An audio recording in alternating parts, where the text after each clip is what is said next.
أعوذ بالله من الشيطان الرجيم. بسم الله الرحمن الرحيم. إذا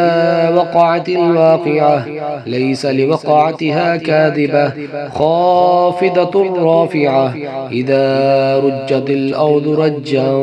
وبست الجبال بسا فكانت هباء منبثا وكنتم أزواجا ثلاثا فأصحاب الميمنة ما أصحاب الميمنة وأصحاب المشأمة ما أصحاب المشأمة والسابقون السابقون أولئك المقربون في جنات النعيم ثلة من الأولين وقليل من الآخرين على سرر مودودة متكئين عليها متقابلين يطوف عليهم بلدان مخلدون بأكواب وأباريق وكأس من معين لا يصدعون عنها ولا ينزفون وفاكهة مما يتخيرون ولحم طير مما يشتهون وحور عين كأمثال اللؤلؤ المكنون جزاء بما كانوا يعملون لا يسمعون فيها لغوا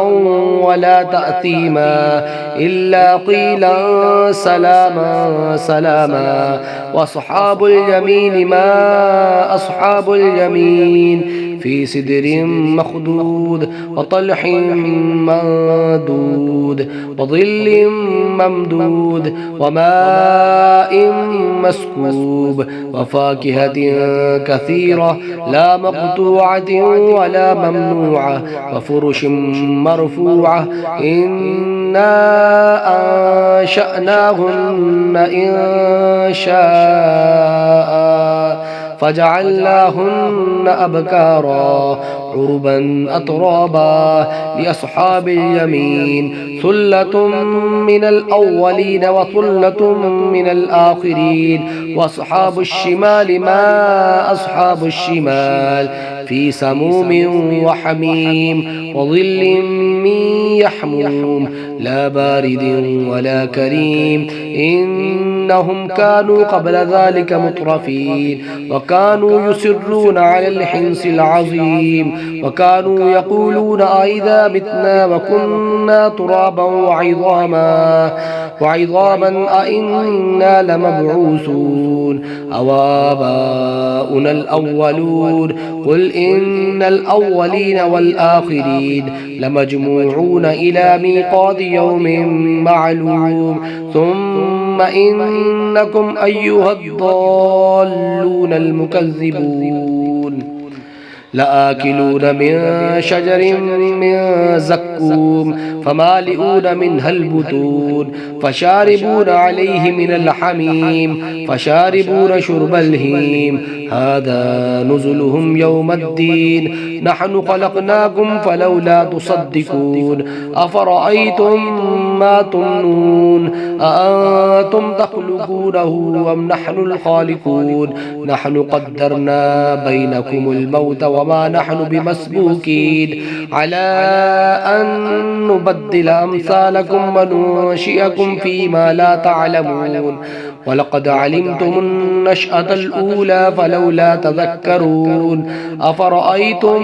ما تحرثون أأنتم تزرعونه أم نحن الزارعون لو نشاء لجعلناه حطاما فظلتم تفكهون إنا لمغرمون بل نحن محرومون أفرأيتم الماء الذي تشربون أأنتم أنزلتموه من المزن أم نحن المنزلون لو نشاء جعلناه أجاجا فلولا تشكرون أفرأيتم النار التي تورون أأنتم أنشأتم شجرتها أم نحن المنشئون نحن جعلناها تذكرة ومتاعا للمقوين المقوين فسبح باسم ربك العظيم فلا أقسم بمواقع النجوم وإنه لقسم لو تعلمون عظيم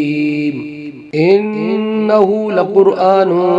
كريم في كتاب مكنون لا يمسه إلا المطهرون تنزيل من رب العالمين أفبهذا الحديث أنتم مدهنون وتجعلون رزقكم أنكم تكذبون فلولا إذا بلغت الحلقوم وأنتم حينئذ تنظرون ونحن أقرب إليه منكم ولكن لا تبصرون فلولا إن كنتم غير مدينين ترجعونها إن كنتم صادقين فأما إن كان من المقربين فروح وريحان وجنة نعيم وأما إن كان من أصحاب اليمين فسلام لك من أصحاب اليمين وأما إن كان من المكذبين الضالين فنزل من حميم وتصليحة جحيم إن ربك لهو حق اليقين فسبح باسم ربك العظيم صدق الله العظيم.